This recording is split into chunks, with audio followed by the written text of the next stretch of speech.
जी बुरा जो देखन में चला, बुरा न मिलया कोई। बुरा जो देखन में चला, बुरा न मिलया कोई। जो दिल खोजा अपना,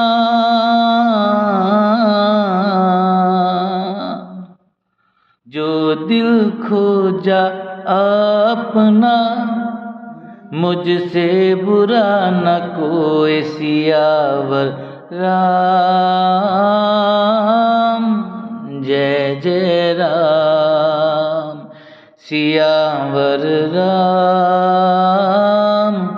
जय जय जय राम। जी जानु सुअवसुर सिए तब, पठई जनक बुलाई। चतुर सके सुंदर सकल, सादर चली लवाई। सियावर राम जय जय राम, सियावर राम जय जय राम।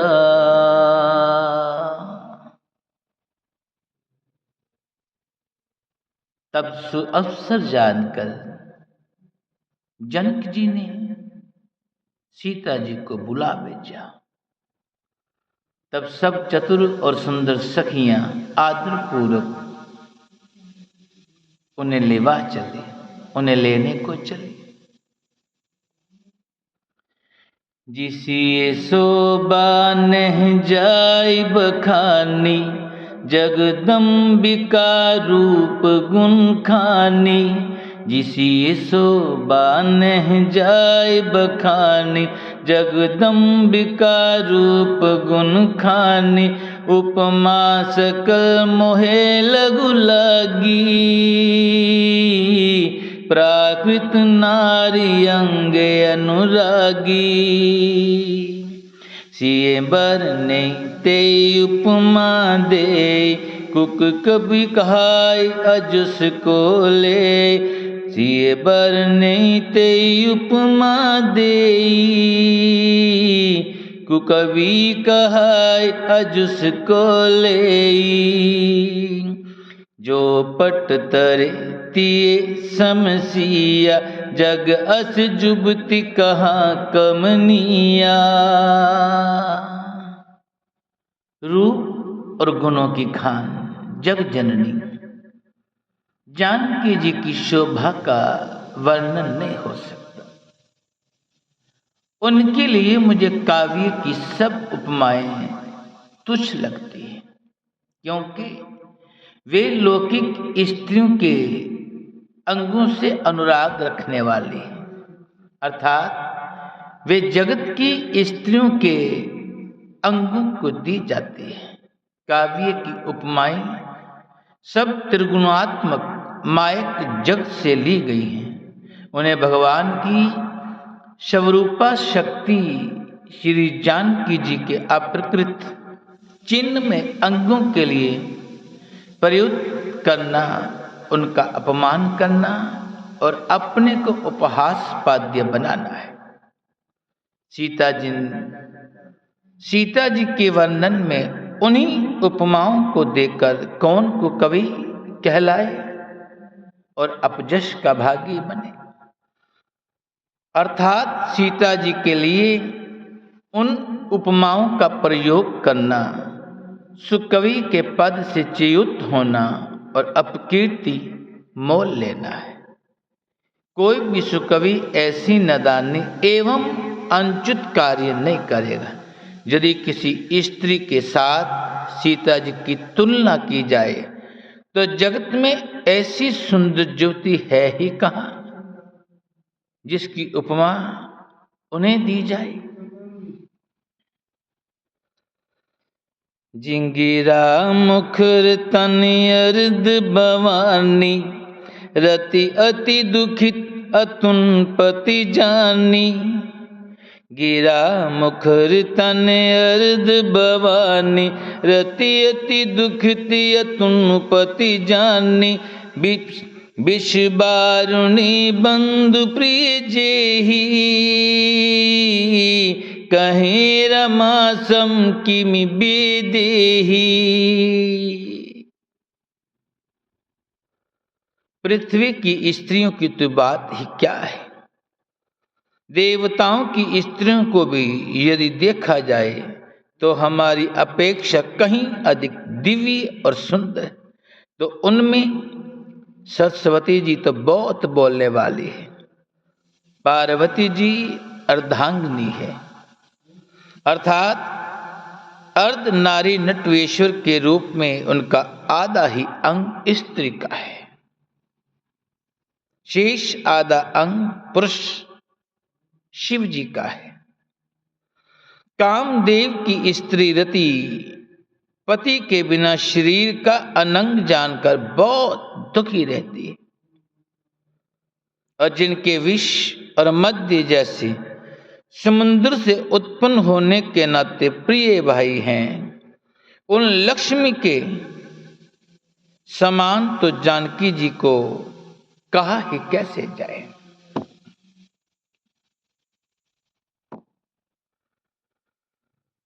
जो शबि सुधा पियों निधि होई, परम रूप में कच्छप सोई। जो शबि सुधा पियों निधि होई, परम रूप में कच्छप सोई।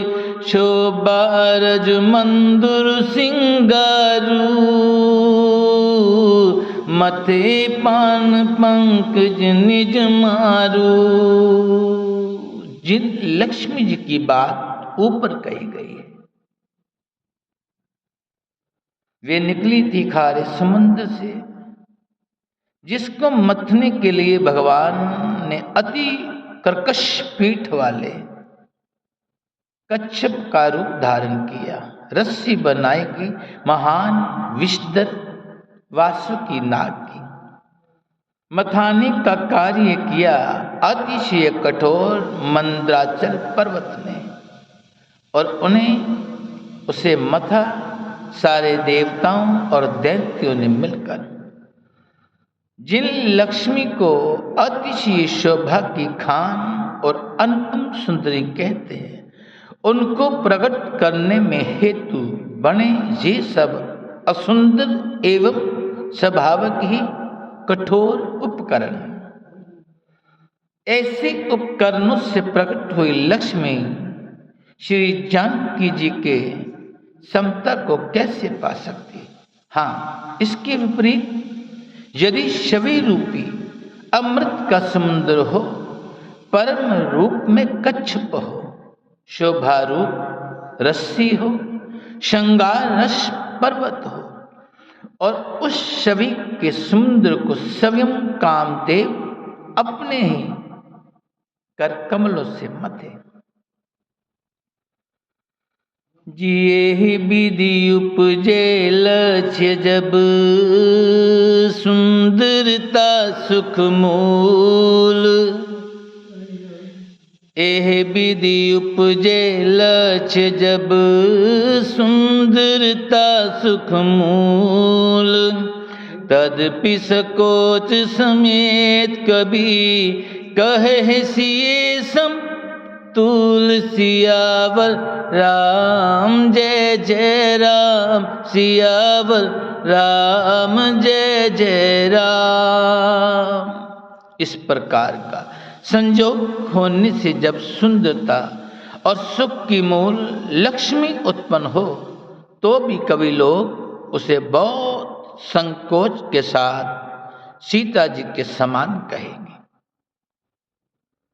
जिस सुंदरता के समुद्र को कामदेव मथेगा, वह सुंदरता भी प्राकृत लौकिक सुंदरता ही होगी, क्योंकि कामदेव स्वयं भी त्रिगुणमयी प्रकृति का ही विकार है। अतः उस सुंदरता को मत कर प्रकट की हुई लक्ष्मी भी उपयुक्त लक्ष्मी की अपेक्षा कहीं सुंदर और दिव्य होने पर भी होगी प्राकृत ही, अतः उसके साथ भी जानकी जी की तुलना करना कवि के लिए बड़े संकोच की बात होगी। जिस सुंदरता से जानकी जी का द्वितीय परम दिव्य विग्रह बना है, वह सुंदरता उपयुक्त सुंदरता से भिन्न अप्रकृत है। वस्तुतः लक्ष्मी जी का अप्रकृत रूप भी यही है। वह कामदेव के मथने में नहीं आ सकती है और वह जानकी जी का स्वरूप ही है, अतः उनसे भिन्न नहीं है और उपमा दी जाती है भिन्न वस्तु के साथ। इसके अतिरिक्त जानकी जी प्रकट हुई स्वयं अपनी महिमा से। उन्हें प्रकट करने के लिए किसी भिन्न उपकरण की अपेक्षा नहीं, अर्थात शक्तिमान से अभिन्न अद्वैत तत्व है, अतएव अनुपमेय है। यही गूढ़ दार्शनिक तत्व भक्त शिरोमणि कवि ने उस अभूत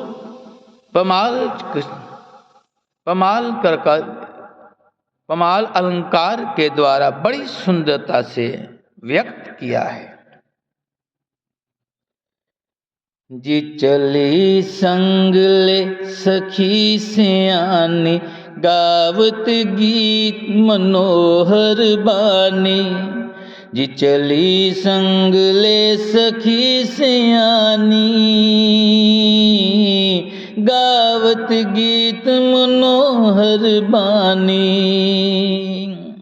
सोहनवल तनु सुंदर सारी, जगत जनिन अतुलित छवि बारी।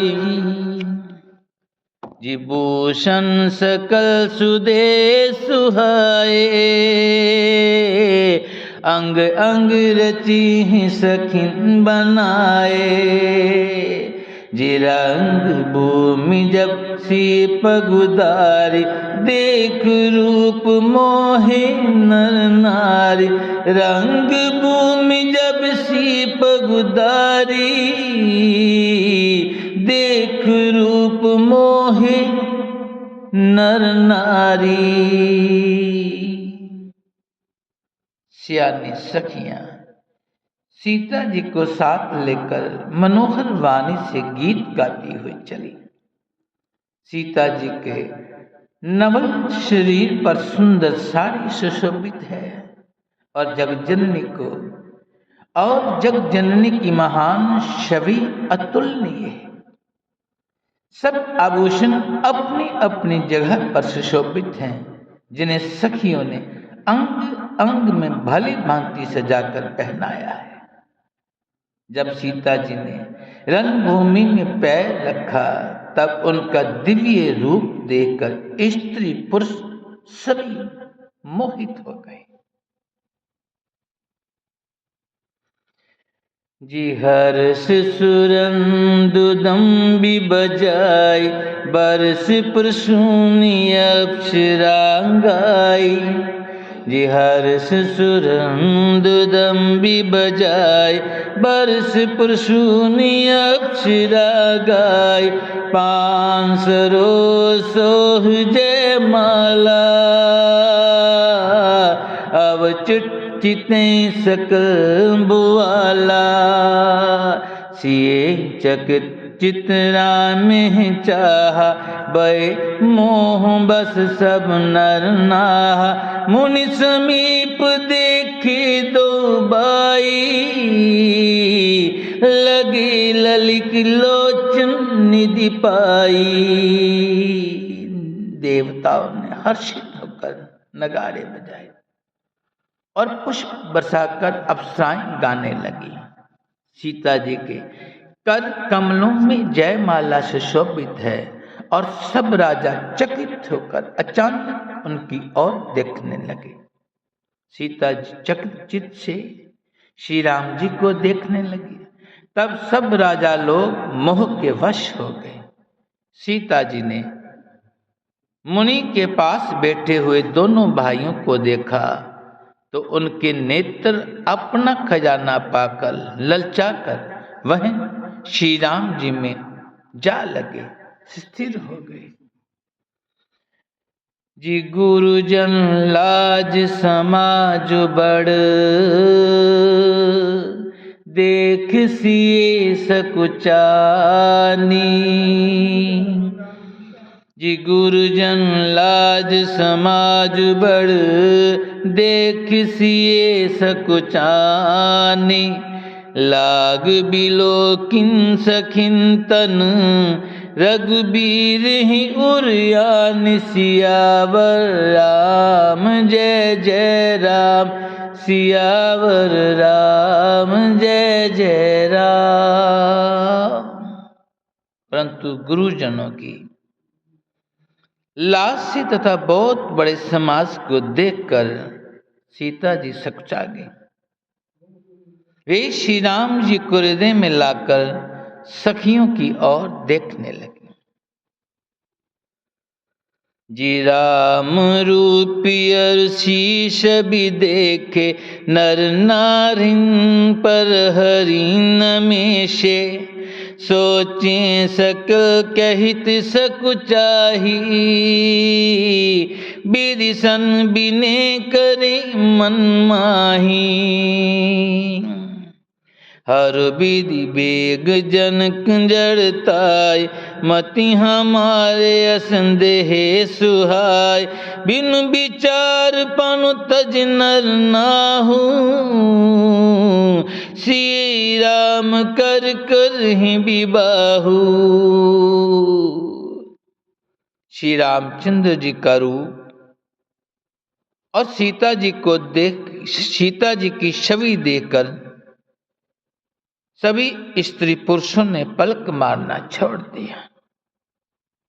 सब एक टक उन्हीं को देखने लगे और सभी अपने मन में सोचते हैं और कहते हुए सकुचाते। मन ही मन वे विधाता से विनय करते हैं, हे विधाता, जनक जी की मूर्ता को शीघ्र हर लीजिए।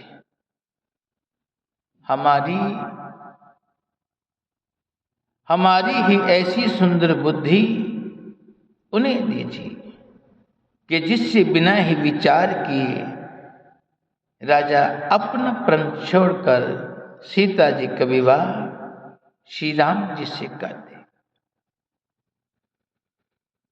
जी जगु बल कहे भाव सब काहू, हठ की निहत हूँ उर्दाहू। एहि लाल सामगन सब लोगू, बरसावरो जानकी जोगू। जी तब बंदी जन जन बोलाय, बिरदावली कहित चली आय। कह निपलाय कहो पन मोरा, चले बाट ही हर्ष मथुरा।